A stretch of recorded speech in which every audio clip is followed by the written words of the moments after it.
President Jacob Zuma recently attended the first meeting to the third BRIC summit held in Hainan Province, China in April 2011. Since South Africa joined the prestigious club of developing nations. South Africa joined the important bloc of emerging economies in December 2010, which is in line with the country's foreign policy to strengthen South-South cooperation and advancing the agenda of the South. While South Africa does not represent Africa in this grouping, its inclusion underlines the importance that it is held by emerging economies. The changing global environment has seen a greater political and economic role for BRICS and other emerging powers. By 2020, the BRICS countries are expected to contribute nearly half of all global GDP growth. BRICS is a powerful bloc of emerging countries which recorded a combined gross domestic product of 18 trillion rand in December 2010. According to the International Monetary Fund, BRICS will account for 61% of global growth in 3 years' time. The 2010-2011 Global Competitiveness Report of the World Economic Forum ranks South Africa favorably in relation to the other BRICS countries. The 2010 United Nations Conference on Trade and Development World Investment Report puts South Africa in the top 20 of priority economies for foreign direct investment in the world. The structure of BRICS trade, that is value-added exports, supporting the National Industrial Policy Framework and the Industrial Policy Action Plan, is more important than nominal volumes of trade. South Africa and other BRICS member states will continue existing collaborations in various international organizations and formations such as the United Nations, the Group of 20, and the IPSA, which is India, Brazil, and South Africa Dialogue Forum.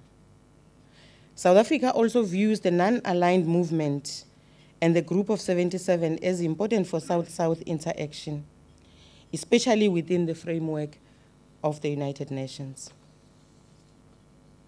As a country, we will ensure that the rest of the African continent is advantaged by its BRICS membership and continues to benefit from BRICS countries in the priority areas identified by the African Union, such as energy, information, communication technology, rail and road infrastructure, agriculture, and food security. Distinguished guests, the African continent's potential is massive, making it an essential market. BRICS' share of Africa's total trade is expected to increase from 1/5 in 2010 to 1/3 in 5 years.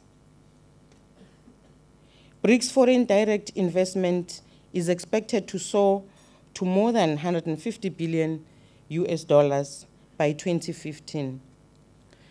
The overall picture of BRICS Africa trade is extremely promising, and BRICS demand for African resources will remain a critical component of commercial ties. At the same time, the meaningful expansion of Africa's consumer markets will provide attractive avenues for imports from BRICS. As South Africa, we firmly believe that Africa will benefit from the concrete projects of BRICS in areas such as agriculture, science, statistics, development finance institutions, security, and justice.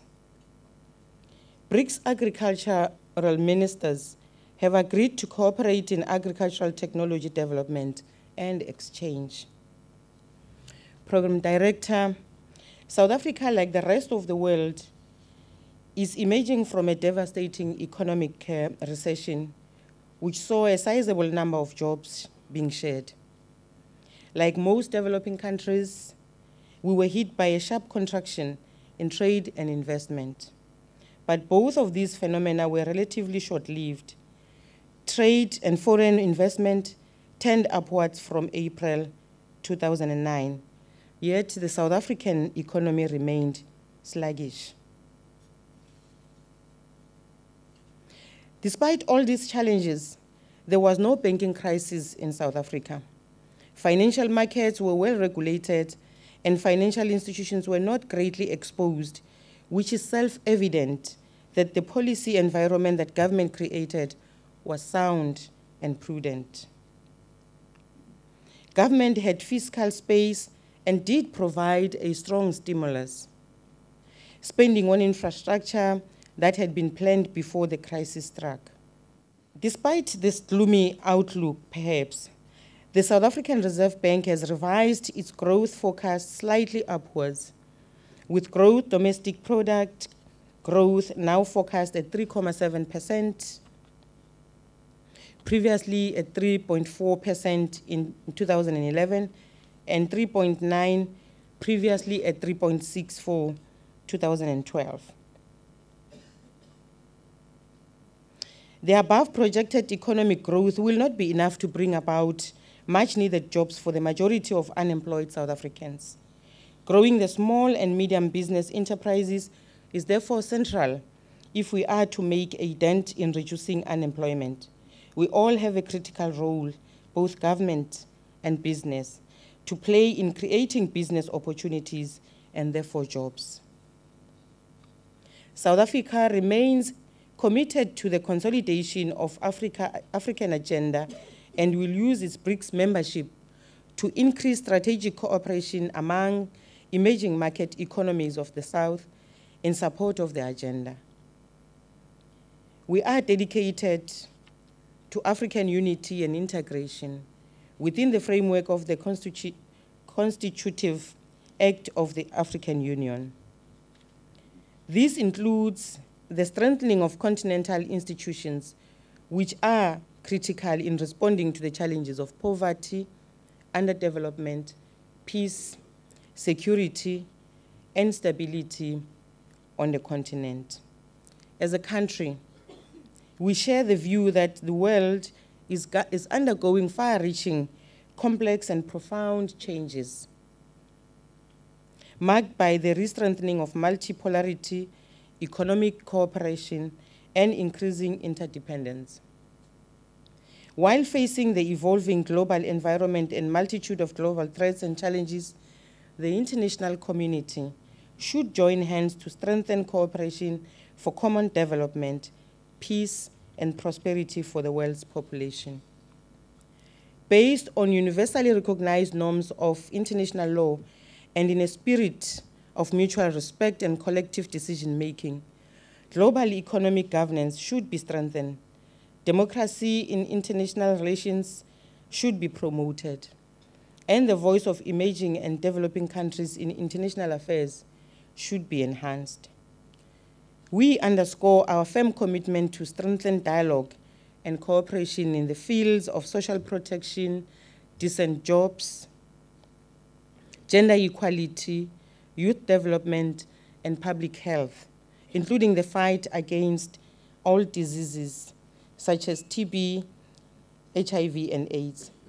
We support infrastructure development in Africa and its industrialization within the framework of the new Partnership for Africa's Development, which is NEPAD. Once again, Program Director, I want to say Africa is open for business. Let us claim the 21st century as Africa's century for growth and development. May God bless you in your deliberations. I thank you. The political part is driven by DECO, which is the Department of Cooperative Governance and International Relations. And the business part is the Department of Trade and Industry, which is DTI. However, all of these are supported by BRIC South Africa, which makes sure that there is integration in terms of how the programs are run. And then, and for an example, you would note that in the province of Henia, where BRICS was held recently, BUSA, which is Business South Africa, has signed an MOU you know, with a BRIC business, a BRICS business. And therefore it means that, as Davis was saying, it's up to business to network. There is no, you know, kind of policy that says how you should be networking. It's very open that business should be networking. Government, what government has done was to create an enabling environment for networking and engagement, so business can do so. Thank you, Deputy Minister. I think you've touched on the key points from the government's perspective, but I think the private sector has a role to play by pursuing its own initiatives. We'd like to put forward this as one of those particular platforms, but I know that Business Foundation for South Africa and a number of other private sector bodies are taking, you know, the leadership in this particular area, and I think we must just continue to keep committing our own intellectual and practical resources to implementing some of these ideas, but first of all, coming up with the recommendations. It's rather easy to always point out the challenges. You know, what we really want the focus to be on is coming up with the practical suggestions to engage the policymakers, to engage the African Union, to engage the regional economic communities, and then partner at the national level with governments within the regional and sub-regional context. Thank you. Doing business in Africa, you can't afford to be without Africa Investor.